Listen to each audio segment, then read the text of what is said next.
kasih Bapa di dalam surga. Engkaulah Tuhan yang ajaib, yang memberikan ketenangan, keteduhan, dan kedamaian bagi kami, Tuhan Yesus.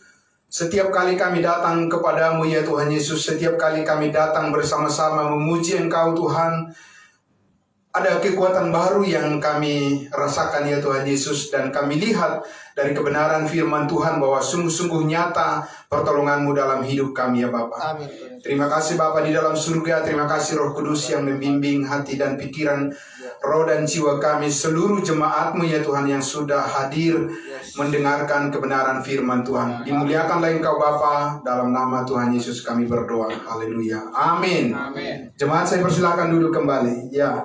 Puji nama Tuhan, Bapak Ibu Saudara-saudara yang dikasihi Tuhan Yesus. Ya, baik. Saudara-saudara, ini adalah minggu pertama kita mengawali di bulan terakhir, bulan Desember. Puji nama Tuhan. Saudara-saudara, kita diberikan kesehatan, diberikan panjang umur oleh kasih karunia Tuhan kita Yesus Kristus. Dan kita percaya kita pun akan Tuhan bimbing, Tuhan tuntun memasuki tahun 2022 yang akan datang, tetap dengan semangat memuji, memuliakan Tuhan. Amin. Amin. Bapak Ibu Saudara yang dikasihi Tuhan Yesus, hari ini saya ingin menyampaikan firman Tuhan untuk kita semua, yaitu bagaimana cara hidup jemaat milik Tuhan, yang sudah saya awali di minggu pertama, ya, bulan kemarin, ya. Nah, saudara-saudara, saya mengajak kita untuk melihat kembali dari Matius pasal 19, ya. Cara hidup jemaat milik Tuhan, itu yang menjadi topik perenungan firman Tuhan bagi kita pada siang hari ini. Ya. Kita lihat dari Matius pasal 19 ayatnya yang Matius 19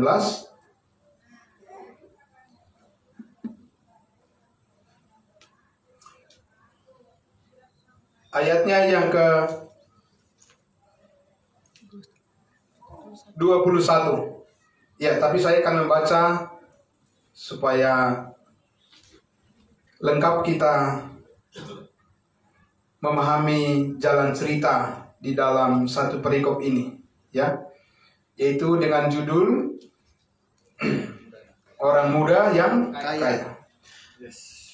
Ada seorang datang kepada Yesus dan berkata, "Guru, perbuatan baik apakah yang harus kuperbuat untuk memperoleh hidup yang kekal?" Jawab Yesus, "Apakah sebabnya engkau bertanya kepadaku tentang apa yang baik? Hanya satu yang baik." Siapa yang baik itu, Bapak Ibu Saudara? Hanya Allah saja yang baik. Tetapi jikalau engkau ingin masuk ke dalam hidup, apa dikatakan? Turutilah perintah Allah. Turutilah perintah Allah, jikalau engkau ingin memperoleh hidup yang kekal. Ayat 18, kata orang itu kepadanya, "Perintah yang mana?" Kata Yesus, "Perintah yang mana? Janganlah membunuh, jangan berzina, jangan mencuri, jangan mengucapkan saksi dusta, hormatilah ayahmu dan ibumu, dan kasihilah sesamamu manusia seperti dirimu sendiri." Ini adalah perbuatan-perbuatan yang harus dituruti, ya. Dan tidak ada yang salah di situ, kan? Semuanya itu adalah hal yang baik. Amin. Ayat 20, kata orang muda itu kepadanya, kepada Yesus, "Semuanya itu telah kuturuti, apalagi yang masih kurang." Nah, dia sudah menurutinya, tapi dia masih merasa apa? Masih merasa kurang. Kurang apa ini? Kurang mendapat apa tadi? Hidup yang kekal. Masih merasa dia belum ada di dalam hidup itu, belum ada di dalam hidup yang kekal itu, walaupun dia sudah menurutinya. Nah, ayat 20, ayat 21. Kata Yesus kepadanya, jikalau engkau hendak sempurna, ya, karena untuk masuk ke dalam hidup yang kekal harus apa? Sempurna. Harus sempurna kan? Yes. Ya. Lalu Yesus berkata, jikalau engkau hendak sempurna, apa? Pergilah, juallah segala milikmu dan berikanlah itu kepada orang-orang miskin, maka engkau akan beroleh harta di sorga. Kemudian datanglah kemari dan ikutlah aku. Oke. Siapa di antara Bapak Ibu Saudara yang ingin menempuh jalan hidup berdasarkan bagian ini? Yaitu disuruh apa tadi? Juallah hartamu dan bagikanlah itu kepada siapa? Orang miskin. Bagikanlah itu kepada orang-orang miskin. Juallah sebagian atau segala? Segala. Jadi pulang dari sini nanti Pak Marbun, kalau Bapak ingin memperoleh hidup yang kekal, Jual hartamu. Jual rumah, tapi saya tidak tanggung jawab kalau keluarga nanti berhadapan dengan Bapak. Jual apa? Segala hartamu, kemudian bagi-bagikanlah itu Pak kepada orang miskin. Kemudian ikutlah Yesus. Saudara-saudara yang dikasihi Tuhan Yesus, ya, kalau orang yang ingin menyelewengkan firman Tuhan, pasti mereka bilang apa? Bukan begitu maksudnya Pak Pendeta, ya kan? Bukan begitu maksudnya. Gitu saudara-saudara. Jadi orang itu langsung memelintir gitu ya kan, langsung mengatur strategi dari filsafat atau dari pikiran sendiri. Oh bukan begitu maksudnya. Karena apa? Nggak mau melakukan itu, ya kan? Saudara-saudara, tentu saja kita harus memahami ketika Yesus Kristus datang ke dunia ini, ketika dia melayani di tengah-tengah bangsa Israel, saudara-saudara, kalau mereka percaya kepada Yesus, mereka tidak perlu khawatir tentang apapun juga. Amin. Karena Yesus bisa mengadakan apa saja yang tidak mungkin, ya menjadi mungkin, dan Yesus bisa melakukan mukjizat apa saja yang menjadi kebutuhan mereka. Yesus menjamin, ya saudara-saudara. Oh jadi sekarang Tuhan Yesus tidak menjamin, begitu maksudnya, ya. Saudara-saudara, Tuhan itu menjamin semua kehidupan umatnya, tapi dengan cara dia. Amin. Ketika orang Israel keluar dari Mesir, 40 tahun lamanya, apa orang Israel bekerja? Tidak. Apakah mereka makan? Makan, dan mereka bahkan berkelimpahan. Ya, mereka tidak bekerja. Pertanyaannya, sekarang apakah Tuhan memelihara dengan cara seperti itu? Tidak dengan cara seperti itu. Maka saudara-saudara dan saya harus memahami firman Tuhan itu, bagaimana cara Tuhan ya memelihara siapa dengan cara yang bagaimana. Kalau tidak, saudara-saudara dan saya akan banyak bersalah terhadap firman Tuhan. Saudara akan banyak berkata, ya bukan begitu maksud Yesus. Memang begitu maksudnya saudara-saudara. Ya, seperti itu persis maksudnya. Ya, tidak ada yang salah di situ dan tidak bisa diubah. Memang begitu maksudnya. Tapi persoalannya adalah, apa Yesus berbicara kepada saudara, ataukah Yesus berbicara kepada orang Israel? Oke, baik. Jadi rumusnya tadi apa? Pergi, jual, dan ikut Yesus. Itu rumusnya ya. Ya Pak ya. Pergi, jual segala milikmu dan ikut Yesus. Oke. Sekarang kita lihat di Lukas pasal 12. Ya. Lukas pasal 12. Mari saudara. Matius, Markus, Lukas. Ya. Pasal 12 ayatnya yang ke-31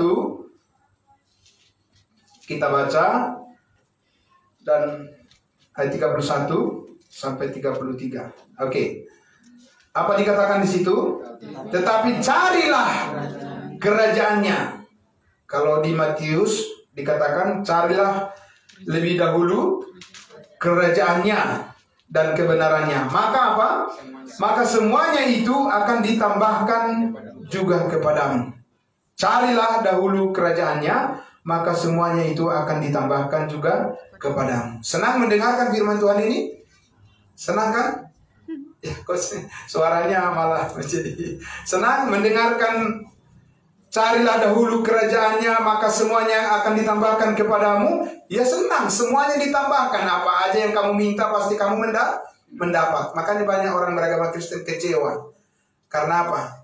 Karena dia tidak tahu kepada siapa Tuhan berbicara. Ya, saudara. Ayat 32. Janganlah takut, hai kamu apa?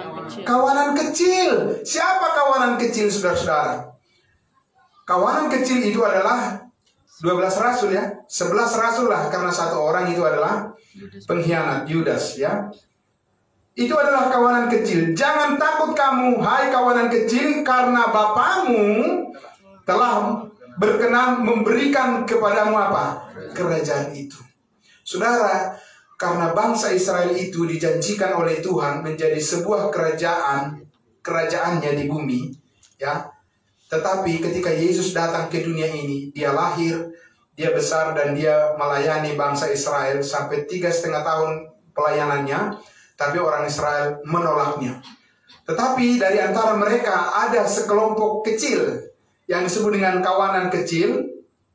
Mereka lah yang mau menyambut Yesus Kristus pada waktu itu. Sehingga mereka disebut kawanan kecil.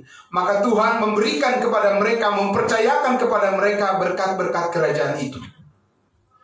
Ya, saudara-saudara. Nah, sehingga mereka tidak perlu khawatir, tidak perlu takut apapun tentang kebutuhan hidup mereka. Karena Yesus sudah memperlihatkan dengan 5 roti dan 2 ikan, 5.000 orang makan, bahkan masih apa? Masih sisa. Apa yang perlu dikhawatirkan? Saudara-saudara, ya, apa saudara bisa hidup seperti itu sekarang ini dengan percaya pada Yesus? Saudara-saudara harus paham betul yang mana yang menjadi perintah Tuhan bagi saudara dan saya saat ini. Amin. Nah, kalau tidak, pasti saudara bisa kecewa kepada Tuhan, ya kan? Nah, tapi tidak mungkin kita kecewa pada Tuhan kalau kita mengerti kebenaran. Ayat 33, saudara-saudara. Kalau semuanya itu ditambahkan kepadamu adalah sesuatu yang menyenangkan hati kita, bagaimana dengan ayat 33? Menyenangkan gak? Juallah segala milikmu dan berikanlah sedekah. Buatlah bagimu pundi-pundi yang tidak dapat menjadi tua, suatu harta di sorga yang tidak akan habis, yang tidak dapat didekati pencuri, dan yang tidak dirusakkan ngengat. Juallah segala milikmu. Bapak Ibu Saudara tahu kan apa yang Bapak miliki? Bapak Ibu Saudara miliki ada rumah, ada mobil, ya. Juallah semuanya itu. Oke, setuju? Deal? Bapak Ibu Saudara yang dikasihi Tuhan Yesus, tadi sudah dikatakan kepada kawanan kecil, yaitu orang-orang Israel yang percaya kepada Yesus Kristus, Tuhan Yesus mengatakan kepada mereka, jangan kamu khawatir, jual segala milikmu dan ikutlah aku. Ya, saudara, kita lihat dulu di Matius pasal 19. Matius pasal 19. Matius pasal 19 ini, saudara-saudara, tadi kita sudah buka Matius pasal 19 dan lanjutannya di ayatnya yang ke 27. Ya. Jikalau kawanan kecil itu melakukan perintah Yesus, menjual semua harta mereka, apa yang menjadi upah mereka, saudara-saudara? Ayat 27. Lalu Petrus menjawab dan berkata kepada Yesus, kami ini telah meninggalkan segala sesuatu dengan mengikut Engkau. Benar-benar enggak saudara-saudara dilakukan oleh murid-muridnya apa yang dikatakan oleh Yesus untuk meninggalkan segala sesuatu mengikut Dia? Benar-benar enggak dilakukan? Benar-benar dilakukan, saudara-saudara. Itu bukan suatu ilustrasi, itu sungguhan. pada saat Yesus di bumi ini, Yesus meminta setiap orang yang mau mengikut dia harus meninggalkan harta bendanya, harus meninggalkan pekerjaannya, dan datang mengikut Yesus. Itu yang dikatakan Yesus. Dan memang itu yang dilakukannya pada saat itu. Kepada siapa?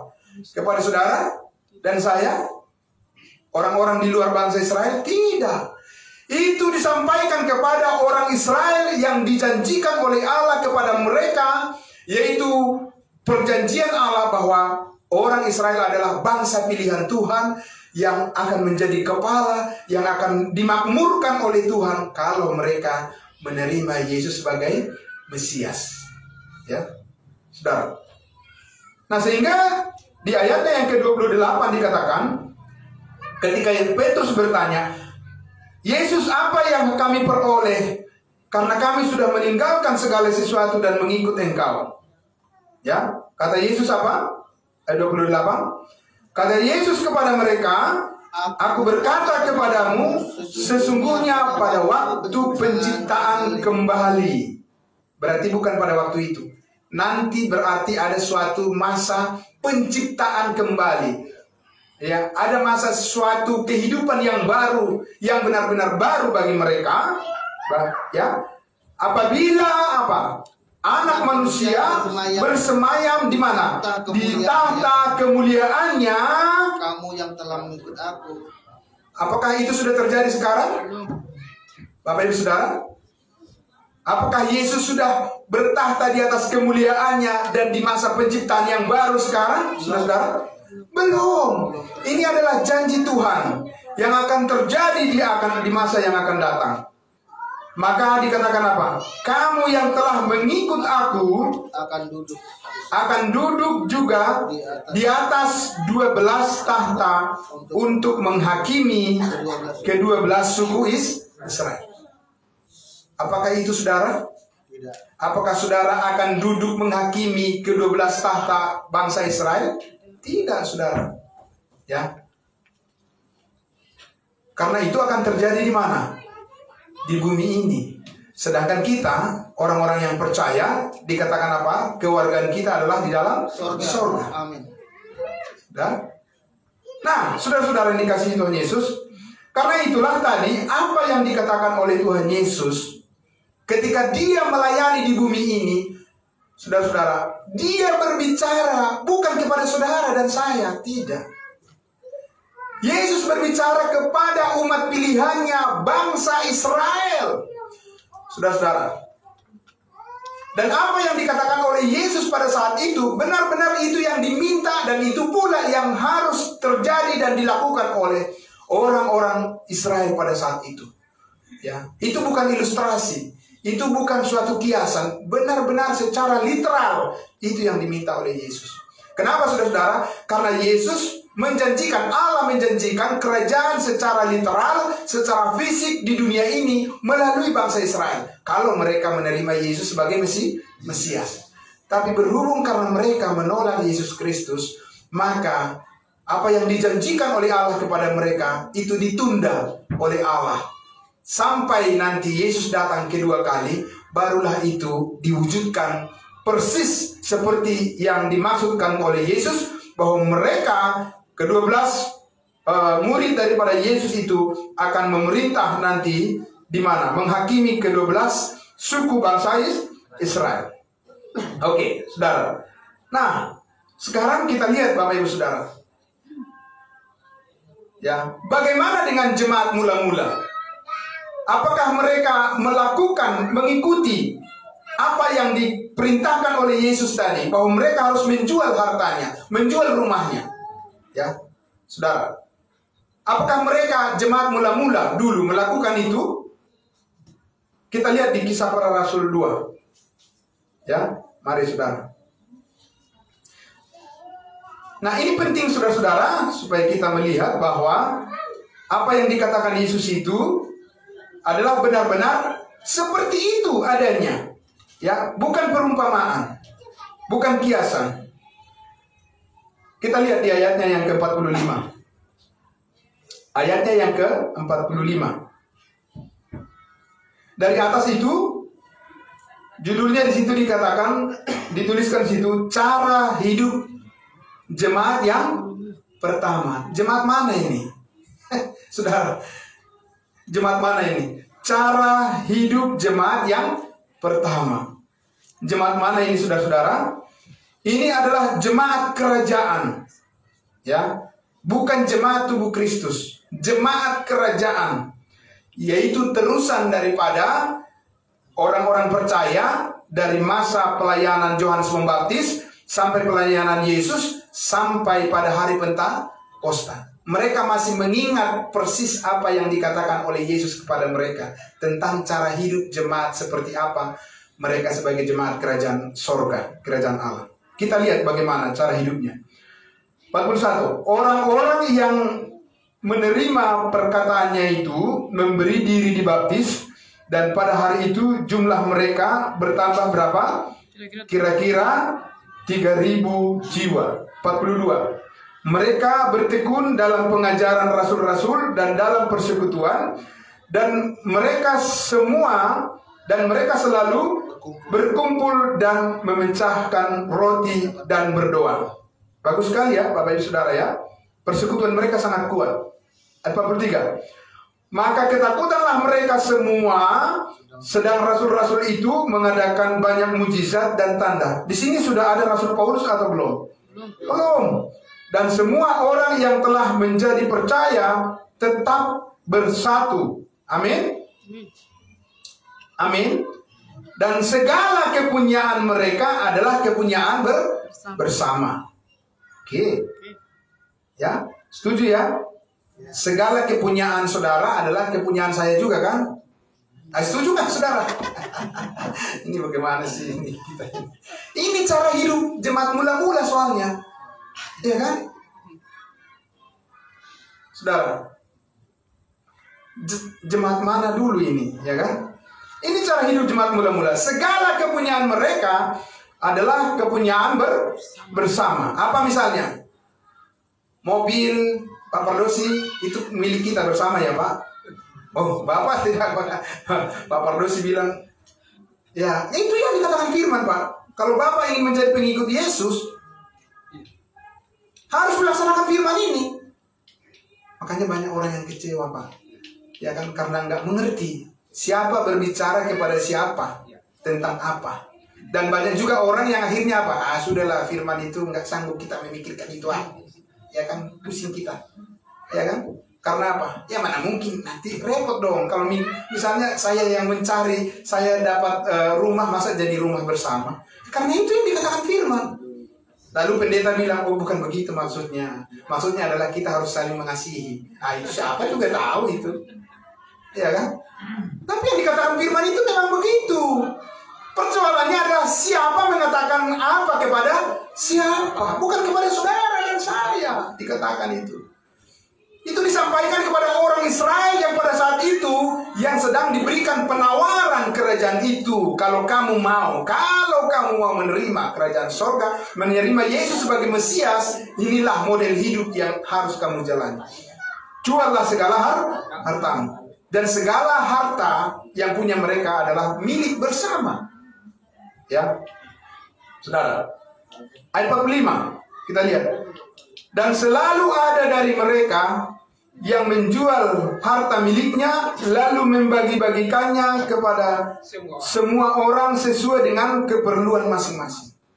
Ya iya, maksudnya kita kan bersedekah. Kita kan maksudnya membagi orang yang berkekurangan. Bukan begitu saudara, semua harus dijual. Amin. Bukan 10%, 50% kita jual. Enggak, bukan begitu perintah Tuhan.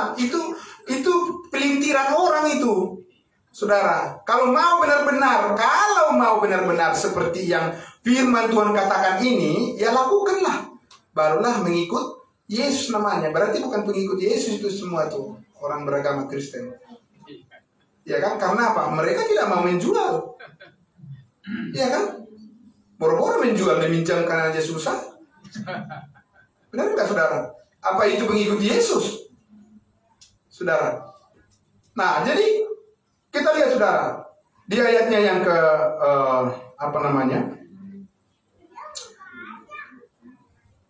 Dengan begitu saudara-saudara, jemaat mula-mula itu bersuka cita enggak? Dengan cara mereka menjual semua hartanya, membagi-bagikan kepada sesama jemaat, mereka bersuka cita enggak? Hah? Oh, bersuka cita saudara, karena itu kehendak Tuhan bagi mereka. Lihat di ayat 46. Dengan bertekun dan dengan sehati mereka berkumpul tiap-tiap hari dalam bait Allah. Mereka memecahkan roti di rumah masing-masing serta bergilir dan makan bersama-sama dengan gembira dan dengan tulus hati sambil memuji Allah, dan mereka disukai semua orang. Amin. Coba kita lakukan begitu. Kita disukai semua orang enggak? Pak Sinaga. Oh, dibenci. Jadi bagaimana ini kalau kita, ya kan? Saudara, kita harus memahami betul, saudara, program Tuhan, ya, seperti apa dulu kepada orang Israel dan seperti apa sekarang kepada kita. Amin. Supaya kita bisa efektif memuliakan Tuhan, supaya kita melakukan seperti yang Tuhan rencanakan. Bukannya kita melakukan kekristenan kita ini seperti apa, saudara-saudara? Mengikuti hanya arus, ya. Orang ke barat, kita ke barat. Orang ke timur, kita ke timur. Tidak bisa, saudara. Kita harus memiliki pengertian yang benar bagaimana cara hidup kita dalam kasih karunia Allah. Amin. Kita lihat lagi di ayatnya yang ke-37. Masih pasal berapa tadi? 2. Ya, masih pasal 2 ya. Sekarang kita lihat pasal 4. Oke, pasal 4 di Kisah Para Rasul 4 ayatnya yang ke-34.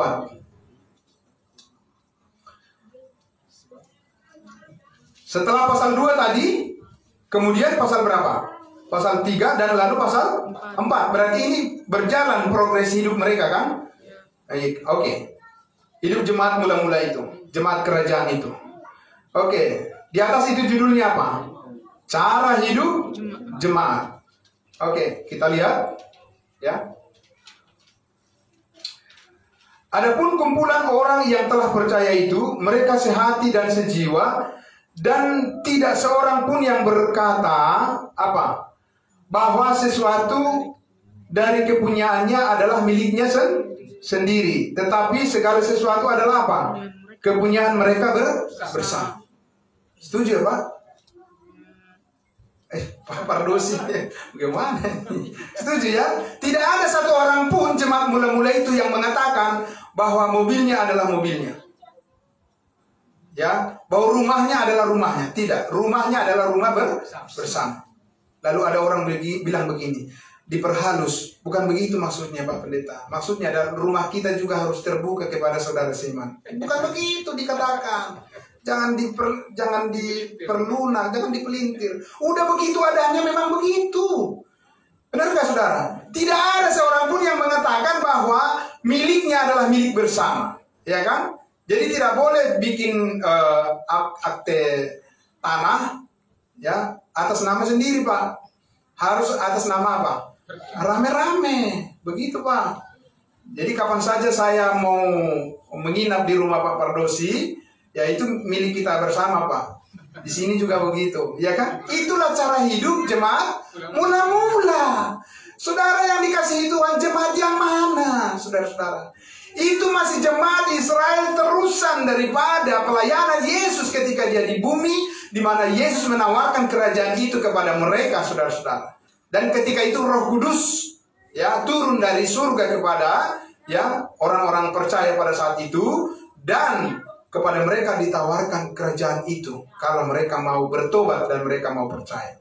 Ayat 33. Dan dengan kuasa yang besar rasul-rasul itu memberi kesaksian tentang kebangkitan Tuhan Yesus, dan mereka semua hidup dalam kasih karunia yang melimpah-limpah. Sebab tidak ada seorang pun yang berkekurangan di antara mereka, karena semua orang yang mempunyai tanah atau rumah menjual kepunyaannya itu, dan hasil penjualannya itu mereka bawa dan mereka letakkan di mana? Di depan kaki rasul-rasul, lalu dibagi-bagikan kepada setiap orang sesuai dengan keperluannya.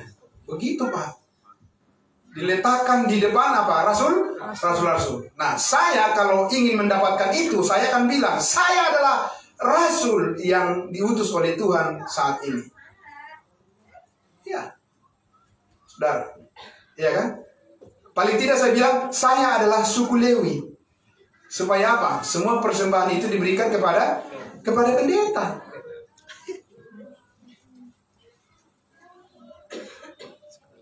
Semuanya dibawa. Dan kalau ada yang tidak bawa, saudara-saudara, nanti akan kita lihat. Kalau ada yang menahan sebagian dari penjualan tanah atau rumah, itu berat hukumannya pada saat itu. Dan tidak bisa dibohongi. Nanti akan kita lihat ya.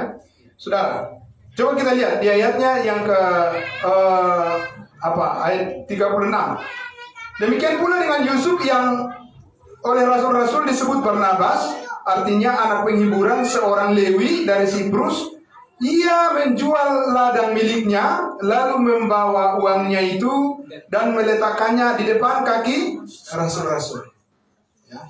Nah, kalau di gereja ini kepada siapa nih diberikan pada apakah Bapak bersedia jadi rasul? Supaya kepada Bapak diberikan semuanya. Ya. Oke. Sekarang kita lihat di pasal 5 ayat 3. Pasal 5 ayat 3. Lanjut ya, Pak. Di atas itu ada siapa? Ada Ananias dan Safira. Ada seorang lain yang bernama Ananias, ia beserta istrinya Safira menjual sebidang tanah. Dengan setahu istrinya, ia menahan sebagian dari hasil penjualan itu dan sebagian lain dibawa dan diletakkannya di depan kaki rasul-rasul. Tetapi Petrus berkata apa? Ananias, mengapa hatimu dikuasai iblis sehingga engkau mendustai Roh Kudus dan menahan berapa banyak? Sebagian dari hasil penjualan tanah itu. Apa yang terjadi, saudara, terhadap Ananias dan Safira dalam cerita ini? Karena mereka menahan hasil penjualan itu dan tidak diserahkan semuanya kepada rasul. Apa yang terjadi dalam cerita ini? Saudara sudah pernah membaca cerita Ananias dan Safira? Sudah kan? Wah, pelan suaranya berarti ini belum. Oke, kalau begitu harus kita baca, ya. Ya. Ayat 4. Selama tanah itu tidak dijual, bukankah itu tetap kepunyaanmu? Dan setelah dijual, bukankah hasilnya itu tetap dalam kuasamu? Mengapa engkau merencanakan perbuatan di dalam hatimu? Engkau bukan mendustai manusia, tetapi mendustai Allah. Kalau menahan sebagian dari hasil penjualan itu namanya mendustai Allah. Ketika mendengar perkataan itu, rebahlah Ananias dan putuslah nyawanya. Maka sangatlah ketakutan semua orang yang mendengar hal itu. Saudara yang dikasihi Tuhan Yesus, itu konsekuensi, itu adalah risiko yang dialami, yang diterima oleh orang percaya jemaat mula-mula pada saat itu. Kalau mereka tidak memberikan semua apa yang menjadi milik mereka kepada siapa? Kepada rasul-rasul. Itulah cara hidup mereka pada saat itu. Ya. Lalu pertanyaannya, kenapa itu tidak dilakukan sekarang lagi, Pak? Pak Dales. Kenapa gereja-gereja tidak melakukan itu lagi? Apa alasannya kira-kira, Pak? Ya, gereja-gereja bilang, ya maksudnya kan bukan begitu katanya. Maksudnya bukan begitu, memang begitu maksudnya. Amin. Tapi persoalannya adalah itu berbicara kepada siapa, saudara-saudara? Ya, itu ditujukan kepada siapa? Bukan kepada kita bangsa lain, jemaat tubuh Kristus saat ini. Tetapi itu adalah ditujukan kepada orang-orang Israel. Ya. Tapi ada orang yang bilang, saya adalah orang Israel. Berarti kamu harus hidup dengan cara ini. Iya kan? Begitu, saudara. Tidak mau juga kan? Tidak mau. Saudara, kenapa ini penting kita kemukakan, Bapak Ibu Saudara? Supaya kita semua mengerti, di dalam kekristenan kita ini, kita tidak boleh latah. Apa itu latah? Ya, begitu dilakukan orang, begitu juga kita lakukan. Ya kan? Jadi tidak bisa, saudara. Saudara harus mengerti betul seperti apa Tuhan mau bagi hidup saudara, seperti apa kasih karunia Allah saat ini bekerja kepada saudara. Amin. Saudara, yang dikasihi Tuhan Yesus, bahwa prinsip-prinsip kerajaan sorga itu saat ini, saudara-saudara, bukanlah prinsip-prinsip yang diterapkan oleh Allah kepada tubuh Kristus. Karena prinsip-prinsip Tuhan terhadap kehidupan jemaat tubuh Kristus, yaitu orang-orang percaya daripada semua bangsa, ya, yang bukan orang Israel. Prinsip-prinsip kehidupan jemaat mula-mula saat ini, saudara, berbeda dengan prinsip-prinsip kehidupan ketika Tuhan ketika Tuhan sedang melayani di bumi sebagai manusia. Karena saat ini Tuhan Yesus bukanlah manusia lagi. Amin, saudara. Amin. Dia sudah menjadi Tuhan. Dia bukan manusia lagi, saudara. Saudara tidak boleh menyembelihkan dia terus-menerus jadi manusia. Amin. Dia sudah jadi Tuhan dan seterusnya dia akan jadi Tuhan untuk selama-lamanya. Amin. Amin. Yang lama sudah berlalu, saudara. Jadi ketika Yesus hidup di dalam kemanusiaannya, ketika Yesus berada di bumi ini sebagai Allah yang menjelma jadi manusia, dia menunjukkan mujizat-mujizat yang terbesar kepada orang Israel pada saat itu, supaya mereka percaya bahwa Yesus itu sungguh adalah juru selamat dan raja bagi mereka. Mereka tidak boleh meragukan itu. Ya. Lalu saudara-saudara dan saya sekarang bertanya, oh jadi kalau begitu, saudara, bagaimana kita sekarang mempercayai Yesus sebagai Tuhan dan juru selamat kita? Bukan dengan cara yang tadi, saudara-saudara. Bukan. Lalu dengan cara bagaimana, saudara? Saya mengajak kita untuk melihat di dalam Roma pasalnya yang ke-16. Roma pasal 16. Mari ya, saudara, sedikit lagi. Roma pasal 16. Ya, kita baca ayatnya yang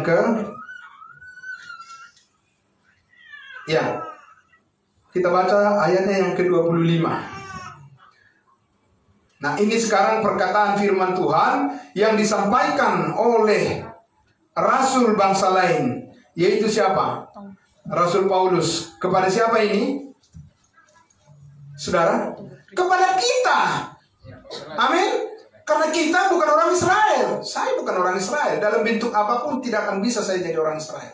Dari kesukuan saya orang Batak. Dan saya bangga dan bersuka cita dalam hal itu. Amin. Amin. Tapi lebih daripada itu, kita semua adalah anak-anak Tuhan. Amin. Di dalam Kristus. Amin. Haleluya. Nah, saudara, itu berbicara secara khusus kepada kita di luar daripada bangsa pilihan, yaitu bangsa Israel. Karena bangsa pilihan bangsa Israel itu diberkati oleh Tuhan berdasarkan perjanjian dengan Abraham, Ishak, dan Yakub, bahwa kepada mereka dijanjikan tanah perjanjian. Apa Tuhan berjanji kepada saudara tanah perjanjian? Tidak ada. Karena keluarga kita adalah di mana? Di dalam surga. Tuhan menyediakan berkat bagi kita semuanya. Amin. Yang terbesar di mana? Di dalam surga. Yang kita lihat sekarang ini cuma apa? Apa namanya?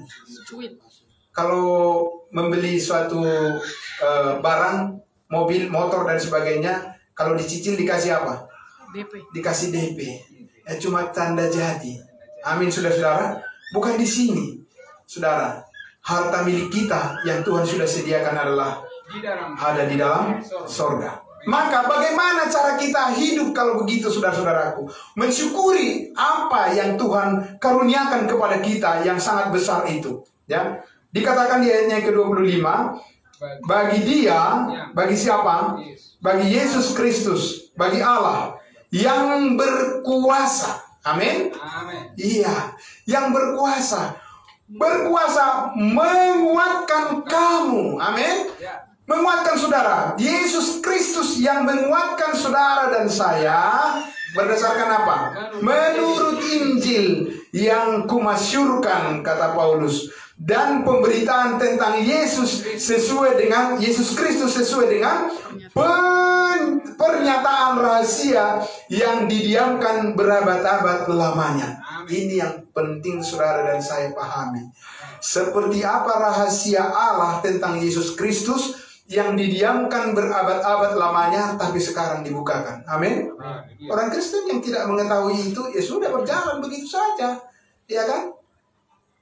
Apa seperti angin ke barat, angin ke timur, seperti itu. Tidak pernah dia mengerti apa sebenarnya yang Tuhan taruh di dalam hatinya melalui Roh Kudus untuk dia ikuti. Tidak. Tidak mengerti, saudara-saudara. Makanya Paulus katakan di sini, ya, bagi Allah yang berkuasa menguatkan kamu menurut Injil, berita, kabar baik yang kumasyurkan sesuai dengan pemberitaan tentang Yesus Kristus. Yang mana? Bagaimana saudara mengerti Yesus Kristus sekarang ini? Ya, banyak orang sekarang ini mengerti Yesus Kristus karena dia diberkati, banyak usahanya lancar-lancar, apalagi dia sehat walafiat. Saudara-saudara nggak kenal Yesus juga banyak lebih hebat dari situ. Benar nggak saudara? Lebih sehat dari saudara, lebih banyak hartanya daripada saudara, lebih berhasil anak-anaknya. Orang-orang bangsa-bangsa yang menyembah matahari. Jauh, saudara di bawah. Kalau ikuti itu ukurannya. Tidak, saudara. Bukan. Pengenalan Yesus saat ini bukan pengenalan secara penampilan lahiriah. Tidak, saudara. Itu makanya Paulus katakan tadi. Menurut kabar rahasia yang dibukakan kepadaku, yang berabad-abad lamanya, yang tersimpan, ya, lalu sekarang itu dibukakan kepada saudara dan saya. Rahasia itu. Rahasia daripada kasih karunia Allah. Apa itu, saudara-saudara? Itulah rahasia yang dibukakan Allah tentang apa yang dikerjakan oleh Allah di mana? Di atas kayu salib. Dari situ permulaan hidup saudara dan saya punya arti. Di luar itu tidak. Amin? Ya, kalau orang Israel beda. Sebelum salib mereka sudah menerima perjanjian Allah. Amin? Iya. Mereka sudah menerima perjanjian berkat melalui Abraham, Ishak, dan Yakub sebelum mereka mengenal Yesus sama sekalipun. Saudara tahu bahwa salib itu saat ini batu sandungan bagi bangsa Israel, tapi berkat keselamatan bagi kita. Amin. Itulah saudara sumber kebenaran dan sukacita dan kekayaan kita saat ini. Amin. Itu yang perlu dipahami oleh banyak orang dan semua orang yang mengikut Yesus saat ini. Bahwa hidup saudara dan saya berarti hanya karena Yesus mau mati disalibkan. Amin. Kalau tidak, saudara sudah lihat apa yang dikatakan oleh Yesus ketika masa dia hidup kepada orang perempuan Samaria yang minta tolong supaya anak perempuannya disembuhkan. Yesus mengatakan apa? Aku diutus hanya untuk domba-domba yang hilang dari umat Israel. Tidak patut mengambil roti yang diperuntukkan untuk anak-anak, yaitu Israel, dan dilemparkan kepada anjing. Itu yang Yesus katakan sebelum dia mati disalibkan. Tapi ketika dia sudah mati disalibkan, saudara-saudara, ya, Yesus berkata apa? Sudah selesai. Amin. Tetelestai, sudah sempurna. Apa yang selesai? Semua dosamu sudah dibayar lunas. Amin. Sudah dibayar lunas oleh Tuhan Yesus. Yesus mati di atas kayu salib bukan mencicil-cicil dosa. Tidak ada di dalam Alkitab dikatakan begitu, saudara. Tidak. Itu dulu ketika orang percaya di perjanjian lama membawa korban-korban persembahan itu dicicil dosa-dosa mereka. Menurut korban persembahan yang mereka persembahkan, sejauh itulah dosa mereka diampuni. Tapi ketika Tuhan Yesus menyerahkan nyawanya, darahnya, saudara-saudara, dia mati dan dia dikuburkan. Yesus berkata di atas kayu salib, sudah selesai. Itulah sukacita saudara dan saya saat ini. Amin. Berdasarkan kebenaran itulah, maka Paulus mengatakan, bagi Yesus yang mampu berkuasa menguatkan kamu, memberikan kamu kekuatan menjalani kehidupan ini, saudara-saudara, melalui kebangkitannya dari antara orang mati, kuasa itulah yang dititipkan kepada saudara dan saya, dan yang bisa memampukan saudara menghadapi liku-liku kehidupan di dunia ini sampai kita berjumpa dengan Dia nanti di surga. Amin. Iya, saudara. Jadi bukan pada pandangan apa? Lahiriah dari mata kepala kita yang terbatas ini. Banyak orang yang keliru kalau mau mengandalkan itu, saudara-saudaraku. Ya, sejauh mata memang memandang. Sejauh apa yang dikatakan Alkitab, itu yang paling jauh. Amin, saudara-saudara. Dan ikutilah itu. Saudara pasti diberkati dengan berlimpah-limpah oleh Tuhan Yesus Kristus. Amin. Saudara yang dikasihi Tuhan Yesus, jadi kalau begitu, ya, tadi dikatakan di ayatnya yang ke-26, tetapi yang sekarang telah dinyatakan dan yang menurut perintah Allah yang abadi telah diberitakan oleh kitab-kitab para nabi kepada segala bangsa untuk membimbing mereka kepada ketaatan iman. Ketaatan iman yang mana, saudaraku? Ya, banyak orang berpikir itu karena ketaatan iman pribadinya. Saudara, sejauh mana ketaatan iman saudara kepada Tuhan Yesus itu tidak memadai menjadi jaminan bagi saudara untuk menerima berkat-berkatnya. Tidak, saudara. Tetapi sejauh ketaatan Yesus, amin, ketika dia mau naik ke atas kayu salib itu, saudara-saudaraku, ketika dia berkata kepada Allah Bapa, Bapa, kalau bisa jauhkanlah cawan ini daripadaku, tetapi bukan kehendakku, tapi kehendakmu adalah jadilah. Dan dia naik ke atas kayu salib itu, saudara-saudara. Itulah ketaatan yang sempurna yang diperhitungkan oleh Allah menjadi ketaatan saudara dan saya. Amin. Itu, saudara. Dan tidak ada lagi ketaatan yang melebihi daripada ketaatan yang dikerjakan oleh Yesus Kristus. Itulah yang dipandang oleh Bapa di surga kepada saudara dan saya, karena saudara percaya kepadanya. Amin. Iya. Jadi saudara, iman kita kepada Yesus Kristus ini, saudara, itu bukan hal murahan. Amin, saudara. Itu sesuatu yang sangat luar biasa, saudara.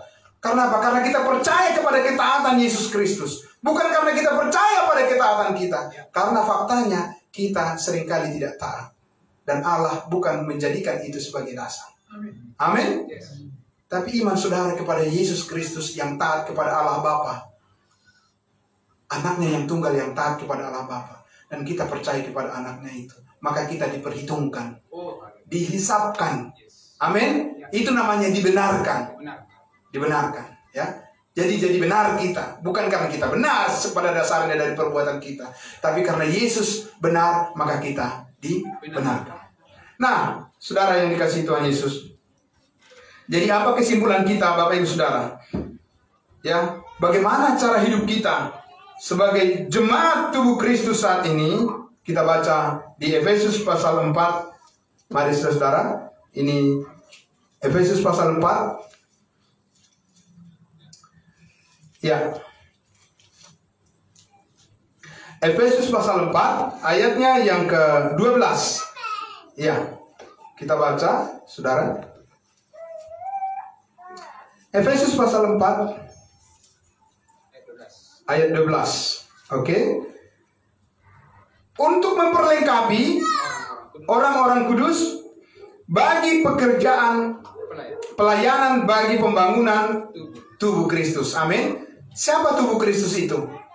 Tubuh Kristus itu adalah saudara dan saya. Amin. Iya. Dan kita dikatakan harus diperlengkapi untuk sebuah pekerjaan pelayanan. Sampai kapan?